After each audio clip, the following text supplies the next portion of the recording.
নিখোঁজ এমপি আনোয়ারুল আজিমের মরদেহ উদ্ধারের ব্যাপারে সার্বিক তথ্য জানতে রাজধানীর ডিবি কার্যালয়ে আছেন সহকর্মী আকলাকুস সাফা। সরাসরি যাচ্ছি ওনার কাছে।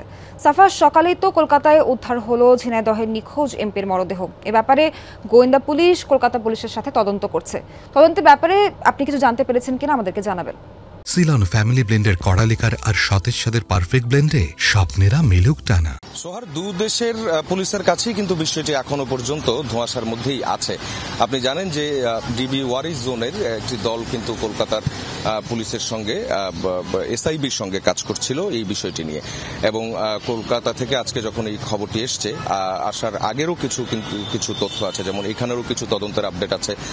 সেই জায়গাগুলো থেকে আমরা দেখেছি যে 12 তারিখ তিনি নিজেই দর্শনার যে বর্ডার আছে সেই বর্ডার দিয়ে তিনি কলকাতা প্রবেশ করেন, এবং তারপর তিনি যে নিখোঁজ হওয়ার পর তার যে বন্ধুর বাসায় তিনি উঠেছিলেন গোপাল বিশ্বাস নামে, সেই বন্ধু একটি জিডি করেছিলেন, এবং সেই জিডিতে স্থানীয় যে থানায় পশ্চিমবঙ্গের সেই থানায় জিডিতে উল্লেখ করা হয়েছিল যে 25 বছর ধরে তার সাথে সম্পর্ক, এবং যেদিন রাতে তার বাসায় এসে উপস্থিত হন সন্ধ্যা নাগাদ, এবং তার পরদিন সকালে তিনি 13 তারিখ সকালে তিনি দিল্লি তিনি চিকিৎসা করানোর কথা বলে তিনি বের হন, এবং বলেন যে ফিরে আসার ক্ষেত্রে তিনি বলেন যে তিনি রাতে ফিরে আসবেন, কিন্তু যখন রাত পেরিয়ে যায় তিনি তখনও ফিরে আসেননি।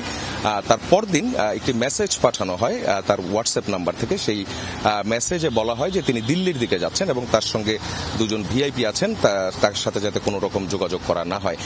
এবং সেই বিষয়টি কিন্তু কলকাতা পুলিশের কাছে একটি সিসি ক্যামেরার ফুটেজ আমরা জানতে পেরেছি তাদের কাছে আছে, যেখানে তিনি সেখান থেকে বলা হচ্ছে যে তার সঙ্গে আরো দুজন বাংলাদেশিকে কোনো একটি গাড়িতে উঠে যেতে দেখা গিয়েছিল। এবং এর মধ্যে আরো যেটি বিষয় যে এরপর থেকে কিন্তু তার আর কোনো খবর পাওয়া যায়নি, এবং তারপরেই দেখা গিয়েছে 18 তারিখে গোপাল বিশ্বাস তার যে বন্ধু তিনি থানায় যে জিডিটি করেছিলেন। এর মধ্যে যে বিষয়টি এসছে, যেমন বাংলাদেশের একটি নম্বর ছিল তার কাছে এবং ভারতের একটি নম্বর ছিল তার কাছে, দুটো নম্বর থেকে মাঝখানে কোনো এক সময় ঝিনাইদহের জেলা আওয়ামী লীগের যিনি সাধারণ সম্পাদক তার মোবাইলে সকালের দিকে কল আসে সেই নাম্বার থেকে, কিন্তু সেই নম্বরে কেউ আর তখন কল রিসিভ করেননি। এই বিষয়গুলো কিন্তু ডিবি পুলিশের কার্যালয়ে আছে। এখনো ডিবি এই বিষয়ে আনুষ্ঠানিকভাবে কিছু বলেনি। আমরা চেষ্টা করছি হয়তো বা কিছুক্ষণ পর আনুষ্ঠানিকভাবে জানানো হবে কিছু একটা।